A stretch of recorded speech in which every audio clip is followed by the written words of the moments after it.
Olá, queridos, tudo bom? Estamos de volta nesta quinta-feira com o programa Palavra Rema.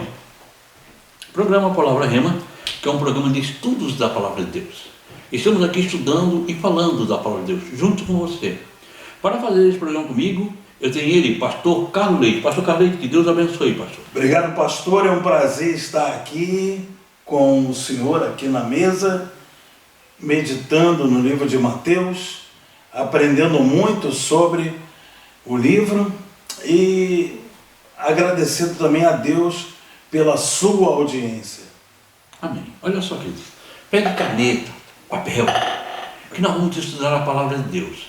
Nós vamos pedir um intervalo, é rapidinho.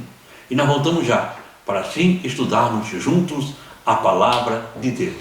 Vamos ao intervalo e nós voltamos já.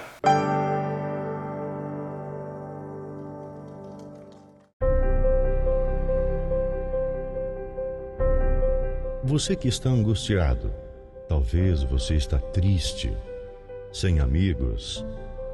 Você se encontra enfermo e está precisando de uma oração. Você tem dúvidas e precisa de um conselho amigo? Deseja que alguém, ao menos, lhe faça uma visita em seu lar e traga a providência divina? Então você pode ligar agora mesmo no 3045-6400. A Igreja Santuário da Família está de portas abertas para você. Anote aí, você vai precisar. 3045-6400. Santuário da Família. O ministério que leva você para o caminho certo. Jesus.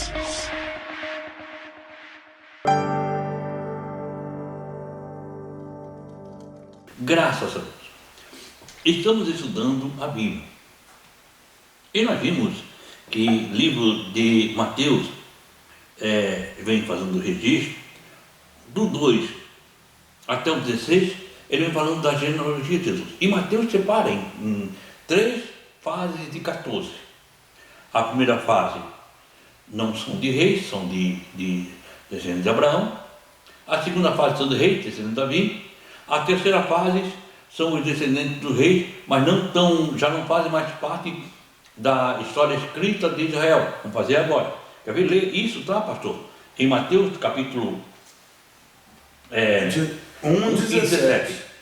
Isso, está aqui. O que o senhor falou aí está aqui, ó. De sorte, eu vou ler de novo o 16, pastor, porque dá um texto bom aqui, ó. E Jacó gerou a José, marido de Maria, da qual nasceu Jesus, que se chama o Cristo. Aí ele explica: de sorte que todas as gerações, desde Abraão até Davi, são 14. Desde Davi até o exílio na Babilônia, 14. E desde o exílio na Babilônia até Cristo, 14 gerações. Então ele vem falando, eu já tenho batido muito sobre isso, o que o livro de Mateus vem fazendo. O livro de Mateus vem passando Jesus como Messias, como Salvador. E ele, antes de começar a contar a história de Jesus, ele vem dando a legalidade. E para dar a legalidade, ele precisa dizer provar. Então ele prova que Jesus é descendente de Davi e automaticamente descendente de Abraão. Voltei a dizer, eu falei no programa passado, se você perdeu, o Yarley vai colocar o nosso endereço aqui embaixo, e você pode ir lá no nosso canal no YouTube ver os programas anteriores sobre o livro de Mateus, e vão estar todos os programas ali. E nós vamos entrar sobre isso. Então, quer dizer, todos os israelitas, Israel, que vem de Jacó, vem de Abraão, consequentemente vem de Jacó, mas nem todo israelita vem de Davi. Não, Davi vem uma linhagem real. Jesus vem de Abraão vem lá de Salsazal, de Abraão ele vem de Davi, e Davi ele vem dos primogênitos de Davi. Não só de Davi, como dos primogênitos, que era descendência natural para ter herdar. Então Davi vem de da primogenitura, você vai vendo aqui que ele vem. Então por isso é que o cego de Jericó, né? Ele fez questão de, quando ele clamou por Jesus, ele disse Jesus, filho de Davi. Jesus, filho de Davi, é o Messias. Por que Jesus curou um soldado, quando o soldado falou com Jesus, e não curou aquela mulher sírio-fenícia? Por que a mulher sírio-fenícia não foi atendida? Por que Jesus questionou ela? Porque ela chegou com Não é Jesus. lícito tirar o pão, Jesus falou isso. É. Não é lícito tirar o pão dos filhos e lançá-lo aos cachorrinhos. E Jesus curava tanta gente, não é assim. Por quê? Porque quando ela veio, Jesus, filho de Davi, tem misericórdia de mim. Não é Jesus, filho de Deus. Jesus, filho de Deus, é para todos. Jesus, filho de Davi, era para os judeus. Era uma promessa para os judeus. Meu Deus. Quando ela chegou ali, ela chegou pedindo uma promessa que não era dela. Sim. Ela disse, mas não é isso, você está pedindo uma promessa, amigo? Você não clamou Jesus, filho de Deus. Jesus, filho de Deus, eu posso te dar. Agora, como filho de Davi, eu vim para os judeus. Não é isso, na mão do Senhor e dá o cachorrinho. Aí ela usou uma promessa. A Bíblia diz que quando o judeu fosse colher, ou fosse ser, deixe 10% para trás. Para quê? Para os estrangeiros. Mas na tua promessa também está que eu também tenho direito das migalhas que caem na mesa. Quando ela usou uma promessa. Usou uma promessa. Usou uma promessa. Quando ela usou a migalha, ela usou uma promessa que tinha para os judeus. E Jesus sabia disso. Ela sabia, e ela conhecia. Meu Deus. Porque ela veio pedir uma promessa, muitas vezes, e isso é muito interessante, pastor, que muitas vezes nós não somos atendidos, por quê? Porque nós chegamos pedindo algo que não é nosso, de maneira errada. E você muitas vezes não sabe porque pede mal. É injusto. Não sabe pedir. Lá em Tiago fala sobre isso. Né? Pede mal. Você não recebe porque eu estou pedindo mal. Você não sabe pedir. E a mulher, quando chegou pedindo mal. Ela chegou, quando o cego veio, ele era judeu. E ele tinha direito à promessa. Jesus, filho de Davi, tem misericórdia de mim. Mas ela não tinha. Olha. Ela não era judeu, ela era sírio-fenícia. Ela não tinha direito àquela promessa. Não tinha direito. Não tinha direito. Porque Jesus, quando curou o soldado, ele disse, eu sei que você não sabe, você é filho de Deus. Se como vai, ele vai. Eu sei que você é filho de Deus. Ele olhou para Jesus e disse, nem você acredita que sabe que eu sou filho de Deus, nem Israel vi tanta fé. Vai, teu fé já foi curado. Porque como filho de Deus é para todos. Sim. Jesus, filho de Deus, o Messias, o Salvador é de todos. Jesus, o Messias, não. É de Israel.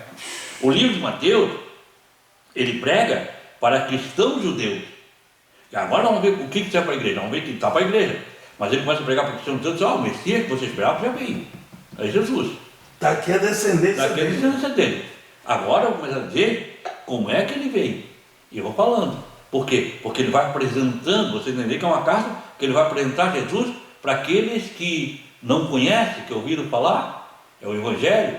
Ele vai cumprindo a mensagem de Jesus que ele ouviu lá, em que ele termina lá em Mateus capítulo 28, e o versículo 19, dizendo que a grande missão, ide por todo mundo.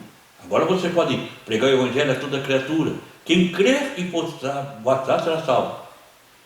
Pô, pastor, o questionamento sempre ocorreu, né? Sempre ocorreu o questionamento. Por isso o livro de Mateus está sendo essa bênção, né? E essa história. Nós temos que conhecer, nós vamos ler, vamos chegar lá na frente, pastor. Porque os judeus também questionavam, né? A pessoa de Jesus, né? Por quê? Porque até os próprios discípulos, eles não entendiam a mensagem. Eles esperavam o quê? Um reino aqui. Sim. E ele estabeleceu o seu reino. Eles não esperavam um reino eterno. Tanto é que quando eles estão indo para Jerusalém, eles dizem, olha, eu vou estabelecer o meu reino. Porque o reino estabelece na cruz, começa a igreja. Vou estabelecer o meu reino. A mãe de 2 discípulos disse, Senhor, tu vai estabelecer o teu reino? Então deixe que um senta à direita, outro senta à sua esquerda. Um só ia sentar entre Jesus e Deus. Um só ia sentar no meio de Jesus e Deus. Será que eles estão preparados para beber o cálice que eu bebo? Será que eles estão preparados? Quer dizer, e aí Jesus fala isso, quer dizer, então esse negócio, por quê? Porque eles esperavam o reino aqui. Jesus ia para Jerusalém, ia depor Roma e ia reinar. Porque a promessa do Messias ainda virá. O Messias virá. Há um tempo, a Bíblia diz que Deus, lá em Romano, Deus voltará para os judeus quando se fechar os templos do gentil. Até depois da ressurreição, né, pastor? De Jesus estando nesse tema, mas saindo um pouco do livro de Mateus. Mas lá no livro de Atos, né, até ali, no capítulo 1 de Atos, né, Lucas registrou que os discípulos esperavam ainda que viesse um reino, né? E o reino vai vir, é um reino eterno, um reino que não tem fim, um reino com a igreja vai fazer parte. junto com os judeus que se converteram. Mas a igreja, agora Jesus fez uma nova aliança. Porque o que é um testamento? Tu vai fazer um testamento. Um testamento, ela só tem validade com a morte do testador. E esse é o novo testamento. Esse aqui vai ficar para esse, para aquele. E Jesus faz um novo testamento. E inclui o nome das pessoas. E agora vai com a igreja. Começa agora um novo testamento com a igreja. Agora todos que aceitarem. Por isso que quando a pessoa se batiza, né, ele escreve o nome da pessoa na palma da mão dele. Né? Começa um novo testamento. Olha só, pastor, então agora vamos começar a estudar o livro de Mateus no capítulo 1 e o versículo 18. Aqui fala do nascimento de Jesus. Ora, o nascimento de Jesus Cristo foi assim.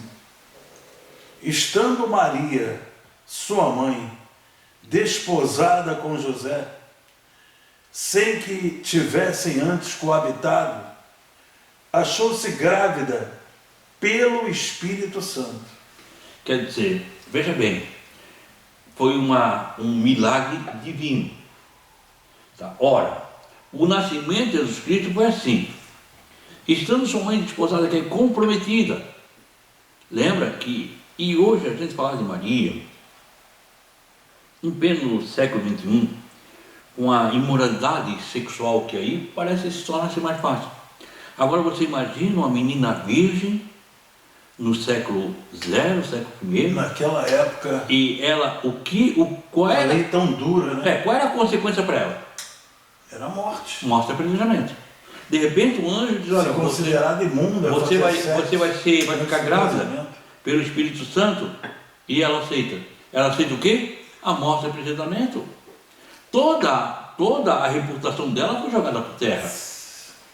Era uma menina, toda a reputação dela, e ela aceita. Uma menina. Ela aceita aquilo, quer dizer, então nós temos que entender o sacrifício de Maria, porque muitas vezes, ô pastor, o evangélico, por Jesus, ele não aceita, nós não aceitamos a adoração a Maria, Maria e idolatria, né?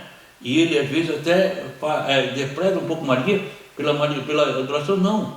Maria como mulher de Deus que aceitou algo tremendo, mulher valorizada por Deus, que é algo tremendo, Maria, uma missão tremenda, uma missão que ela negou-se a si mesma. Maria nos abençoou, ela foi decisiva. Não, ela negou-se a si mesma, negou sua reputação, negou-se a si mesma. Sim. E aceitou essa missão.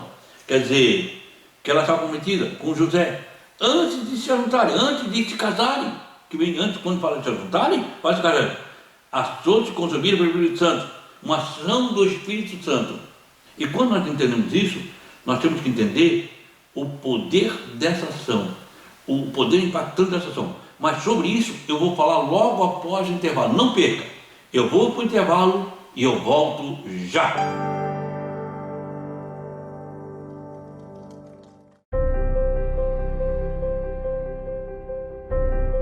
Você que está angustiado, talvez você está triste, sem amigos. Você se encontra enfermo e está precisando de uma oração. Você tem dúvidas e precisa de um conselho amigo? Deseja que alguém, ao menos, lhe faça uma visita em seu lar e traga a providência divina? Então você pode ligar agora mesmo no 3045-6400. A Igreja Santuário da Família está de portas abertas para você. Anote aí, você vai precisar. 3045-6400. Santuário da Família. O ministério que leva você para o caminho certo. Jesus.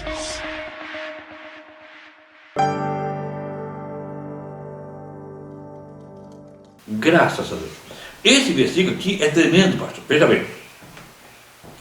Você só é homem porque na informação do esperma do seu pai, quando fecundou o órgão da sua mãe, a informação do sexo vem do órgão do esperma masculino. Tem algumas informações. Pastor Carlito, você tem 45 cromossomas ou informações da sua mãe e 45 cromossomas, informação do seu pai, que forma a sua cadeia de DNA, por isso que você é único. Que forma a sua cadeia de DNA. Sim. Né? E tem algumas informações que vêm do esperma masculino, que fecunda o órgão, algumas informações vêm do órgão. A informação da sexualidade, hoje é provado cientificamente que vem do esperma. Também a informação do sangue. Veja bem, a informação do sangue vem do esperma.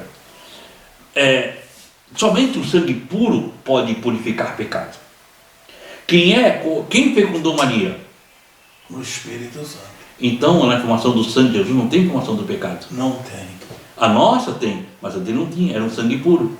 Se nós entendemos, para nós entendermos o sacrifício de Jesus, nós temos que entender a informação do sangue de Jesus, que era um sangue puro. Se eu pegar uma garrafa de 1 litro, pastor, 1 litro, botar na gota de veneno, pastor, o senhor toma? Não. Mas é 1 litro, o senhor tem uma gota. Se eu pegar 2 litros, então vamos pegar 2 litros, botar uma gota de veneno, o senhor toma? De jeito nenhum. Então eu vou pegar uma garrafa de 5 litros, botar uma gota, o senhor toma? Não, também não. O senhor está entendendo? Porque está contaminado. O meu sangue, o seu sangue é contaminado. Mas o sangue de Jesus é um sangue diferenciado, é um sangue puro. Quando ele vem dizendo assim, ele foi fecundado pelo Espírito Santo, ou ele foi concebido por um ato sobrenatural pelo Espírito Santo, no DNA, na cadeia DNA de Jesus, não tinha informação do pecado. Uma criança de 8, 9 anos, ela não tem pecado, mas a informação já está no sangue dela. Por isso que Davi diz, em pecado me gerou minha mãe, porque a informação já vem no meu sangue. E ninguém podia fazer isso a não ser o Espírito Santo, que é santo. Quando ele fez Jesus Cristo, quando fecundou Jesus Cristo, fez Jesus Cristo, ele passou a informação de santidade. Por isso ele disse, sede santo como eu sou santo. Porque essa informação não tem. O pecado não entrou no mundo por causa de Eva. Veja bem, Eva comeu o fruto, não aconteceu nada. Eva comeu o fruto, não aconteceu nada. Não aconteceu nada. Morre, não sei porque Deus disse para nós, não, porque ela não quebrou o princípio. Ela continuou sendo ela mesma. Pura, sem nada, porque ela não quebrou o princípio. A ordem não foi dada a ela, a ordem tem sido dada a Adão. Se Adão tivesse resistido, não tivesse comido o fruto, não sei se Deus teria matado, Deus teria perdoado, não sei o que teria acontecido, mas o pecado não tem entrado. A Bíblia diz, no livro de Gênesis, capítulo 3, quando Adão mordeu os olhos de ambos, só quando Adão mordeu, tremendo. Aí que ela foi ver, porque ele quebrou o princípio. Dizer, então essa informação do pecado vem do homem. E nós temos no nosso DNA uma informação muito mais terrível, pastor. Está no nosso DNA, que eu digo que é síndrome de Adão. É a informação de não assumirmos os nossos erros. Deus não estava brincando de esconder com Adão. Deus sabia exatamente a árvore onde Adão estava escondido. Mas Adão clamou por ele. Deus sabia que Adão comeu o fruto. Deus sabia que ele comeu. Sim. Ele não estava enganando a Deus. Deus perguntou, comesse do fruto? Para ver se ele se arrependia. Aí o que ele fez? A mulher que tu me desse. Ele não culpou Deus. Se eu não tivesse ela, a mulher que tu me desse. Ele não assumiu. E hoje nós temos dificuldade, cristãos, de assumir nossos erros. Nós vamos, erramos e não queremos assumir a consequência. Nós sempre colocamos a culpa em alguém. Em alguém. Alguém foi o responsável por eu ter pecado. Alguém foi responsável por eu sair da igreja. Aí eu saí porque o pastor foi ruim, eu sei porque. Sempre arranjamos a culpa em alguém. Isso está no nosso DNA, vem do Adão, vem do nosso DNA. Mas Jesus não tinha isso. Por quê? Porque quando os 45 cromossomas que seriam do homem, veio do Espírito Santo. Veio do céu. Então somente o sangue puro pode nos purificar do pecado. Quando você tem essa consciência, você aprende que o sacrifício de Jesus foi infinitamente maior do que nós achamos. Porque aquele sangue, meu Deus, era um sangue precioso, querido. Meu Deus. Aquele sangue derramado da cruz não era um sangue como eu e você. Por isso que nós nunca conseguiremos fazer o que Deus fez por nós. Porque ele era puro. Ele, a qualquer momento, eu tive o privilégio de ir em Jerusalém. E tive o privilégio de ir lá no túmulo de Jesus. Eu tive o privilégio de ir na prisão de Jesus. Hoje tem luz, hoje tem escada, mas é um lugar com buraco no teto. E Jesus fez ali. E ele saindo dali, 2 carrascos romanos o pegaram, fizeram um chicote romano. Por que eu digo chicote romano? Porque o chicote romano, ele tem na ponta bagas ou esferas. Mas não é a tecnologia que nós temos hoje, que é aquela esfera redondinha. Era ferro cheio de ponta. Aquilo era para quê? Aquilo era para entrar na carne. E quando tirasse, fizesse um grande prejuízo na carne. Arrancar pedaços. Eu não sei se você já trancou, e muitas vezes a gente bate num cantinho, tranca e a gente sente aquela dor. Jesus, quando de Maria, no seu DNA, na natureza de Maria, sentia dor. E em qualquer momento ele podia, para, não quero mais, deixa o homem se virar. Mas ele sofreu como um cordeiro mudo, foi levado a matador. E a Bíblia diz que cada vez que ele estava sendo soltado, cada vez que ele estava sendo açoitado, eu estava sendo curado. A Bíblia diz, pelas suas pisaduras nós somos sarados. Pelas suas pisaduras nós somos curados. Você será curado porque Jesus Cristo já pagou o preço por você, de depressão, a sua angústia. Querido, vamos ler a Bíblia. Vamos procurar. A Bíblia é tremendo, querido. Mas não vamos complicar. Vamos trazer ela para o que nos interessa. Vamos ler a palavra na sua essência. Se você é igreja do Senhor Jesus Cristo, você precisa aprender a viver a essência da palavra de Deus, que é para a minha vida, para a tua vida. Então, quando ele vem nesse versículo 18, é tremendo. Quando ele vem nesse versículo 18, foi gerado pelo Espírito Santo. Ele diz, foi algo sobrenatural. Jesus traz algo sobrenatural. O seu sangue era sobrenatural. Ele era sobrenatural, porque a informação vem do Espírito Santo de Deus. Por isso que o sangue de Jesus, pastor, até hoje, quando ele é invocado, quando ele é lembrado, Satanás não resiste. Satanás, sabe, o espírito imundo não consegue resistir ao poder do sangue do Cordeiro. Quando você menciona o sangue de Jesus, algo no mundo espiritual acontece em teu favor. E aqui, Mateus provou, nos versículos anteriores, do 17, o 1 até 17, a linhagem de Jesus Cristo. Agora ele vai provando a linhagem celestial. Por quê? Porque a Bíblia diz em Isaías que uma virgem dará luz a um filho. Essa virgem era Maria, a mãe de Jesus. Por quê? Porque José não teve contato com ele, foi o Espírito Santo. Olha só o que diz no versículo 19, pastor. Vamos lá. Mas, Mateus 1, 19. Mas José, seu esposo, sendo justo e não a querendo infamar, Difamá-lo, né? resolveu deixá-la secretamente.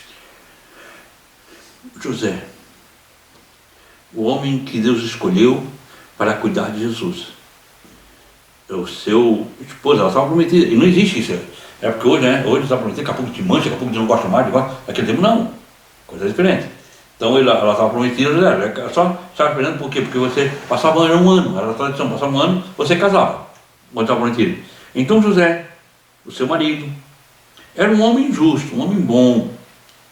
Ele não queria difamá-la, soube que ela estava grávida, disse, meu Deus, não vou difamá-la, eu vou deixá-la secretamente, para romper o compromisso matrimonial em segredo. Porque se eu rompesse o compromisso, era difamá-la. Se eu vou fugir, vou deixar ela aqui, aí não vou difamar ela. Né? Por quê? Porque ela está grávida. Ela está grávida. E até aqui ele não tinha consciência de quem engravidou.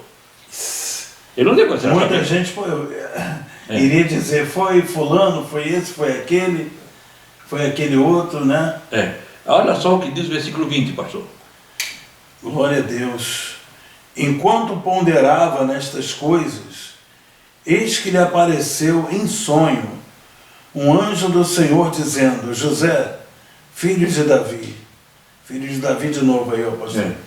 Não temas receber Maria, tua mulher, porque o que nela foi gerado é do Espírito Santo. Quer dizer, aí, ele pensando nisso, quando ele disse, eis que um anjo apareceu em sonho. Disse, José, você é filho de Davi. Não temas em receber a Maria como sua mulher, porque o nela está sendo gerado é do Espírito Santo. Então ele teve que ver um sobrenatural para entender que o que Maria estava tendo era sobrenatural. Somente o sobrenatural, quando ele recebeu o sobrenatural, ele viu um anjo e viu, eu entendi. Dela é sobrenatural. E tinha que vir da linhagem de Davi, né? Tinha que vir, você, Davi. Olha aí, ó. Você, Davi. Então, José Quer dizer, não era marido, mas ele era da linhagem. É. Não era, né, ainda, né, o marido dela, estava prometido. Pastor Carleito, isso está muito bom e nós vamos encontrar esse assunto puxa vida, pastor. amanhã. Nós estamos terminando mais um programa. Pastor Carlos, Demais. muito obrigado, Pastor Carlos. Eu que te agradeço, varão. Poxa, demais. É um prazer tremendo estar aqui, lendo a palavra de Deus, meditando.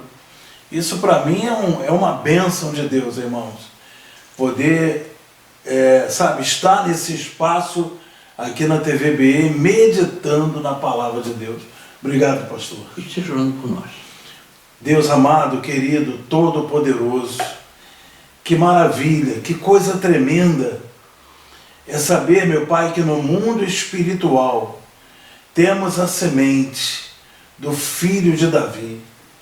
O filho de Davi, a semente do filho de Davi corre em nossas veias quando nós o aceitamos, quando nós nos batizamos, quando nós, Pai, meditamos na Tua palavra. E assim, meu Pai, fazemos parte da geração de Davi, da descendência de Davi. Temos como nosso Senhor o Filho de Davi, Jesus Cristo. Obrigado, Jesus. Obrigado. Levanta o Teu povo, em nome de Jesus. Amém. Graças a Deus. Amém, querido. Eu volto, por Deus, volto amanhã. Nesse mesmo horário, nesse mesmo canal. Que o Senhor, o nosso Deus, Ele te abençoe e Ele te guarde. Que o Senhor faça resplandecer o seu rosto sobre ti e tenha misericórdia de ti. Que o Senhor sobre ti levante o rosto e te dê a paz. Deus te abençoe.